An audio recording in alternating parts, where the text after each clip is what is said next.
Dear students, আশা করি তোমরা সকলেই ভালো আছো। দেখো, তোমাদের বাংলা পাঠ্য বইয়ে দুটি প্রবন্ধ পড়া আছে।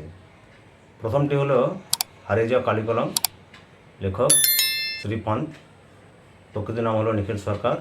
আর দ্বিতীয়টি হলো বাংলা ভাষায় বিজ্ঞান, লেখক হলেন রাজশেখর বসু। এই দুটি প্রবন্ধ থেকে তোমাদের টেস্ট পরীক্ষা এবং মাধ্যমিক পরীক্ষায় দুটি প্রশ্ন অবশ্যই থাকবে। এই দুটি প্রশ্নের মধ্যে তোমাদেরকে একটি প্রশ্নের উত্তর করে আসতে হবে এবং নাম্বার থাকবে 5। এই 5টি নাম্বার খুব সহজেই পেতে হলে আমার আজকের এই ভিডিওটি তোমরা শেষ পর্যন্ত দেখবে। নিশ্চিতভাবে 100% কমন তোমরা পাবেই পাবে। প্রথমে আমি শেয়ার করছি হারিয়ে যাওয়া কালি কলমের গুরুত্বপূর্ণ প্রশ্নগুলি। এই প্রবন্ধের প্রথম প্রশ্নটি রয়েছে, তাই দিয়ে আমাদের প্রথম লেখালেখি। প্রাবন্ধিকের প্রথম লেখালেখির আয়োজনের পরিচয় দাও। এই প্রশ্নটি রয়েছে, আমার মনে পড়ে প্রথম ফাউন্টেন কেনার কথা। বক্তা কোথায় ফাউন্টেন কিনতে গিয়েছিলেন? তার ফাউন্টেন কেনার ঘটনাটি বিবৃত করো। 3 নম্বরে যে গুরুত্বপূর্ণ প্রশ্নটি রয়েছে সেটি হলো, আমরাও কালি তৈরি করতাম নিজেরাই। প্রাবন্ধিকরা কীভাবে কালি তৈরি করতেন তা এই প্রবন্ধ অবলম্বনে বর্ণনা করো। পরের প্রশ্ন,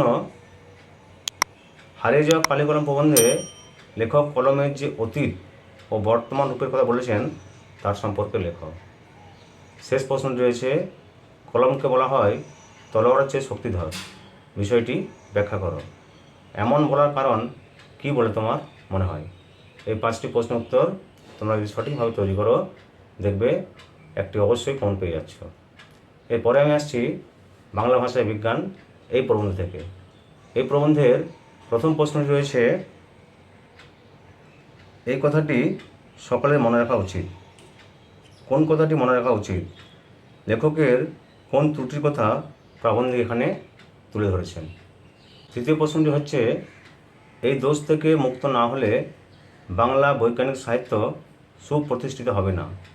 কোন দোষের কথা বলা হয়েছে? কিভাবে এই দোষ থেকে মুক্ত হওয়া সম্ভব বলে লেখক মনে করেন? পরের প্রশ্ন, এই ধারণা সম্পূর্ণ ঠিক নয়। কোন ধারণা পুরোপুরি ঠিক নয়? এ বিষয়ে প্রাবন্ধিক কী অভিমত প্রকাশ করেছেন?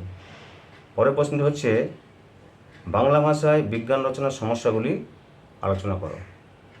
শেষ গুরুত্বপূর্ণ প্রশ্নটি রয়েছে, বাংলা ভাষায় বিজ্ঞান চর্চায় এখনও নানা রকম বাধা আছে। এই বাধা দূর করতে প্রাবন্ধিক কী কী পরামর্শ দিয়েছেন তা বর্ণনা করো।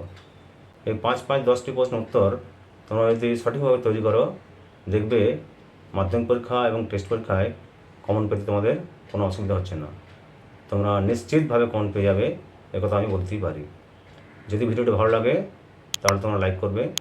তোমাদের যে কোনো প্রশ্নের জন্য কমেন্ট বক্সে লিখে জানাবে। আর যে সমস্ত স্টুডেন্টস আমার চ্যানেল নতুন দর্শক তাদেরকে বলবো আমার চ্যানেলটি অবশ্যই সাবস্ক্রাইব করে রাখবে। নমস্কার।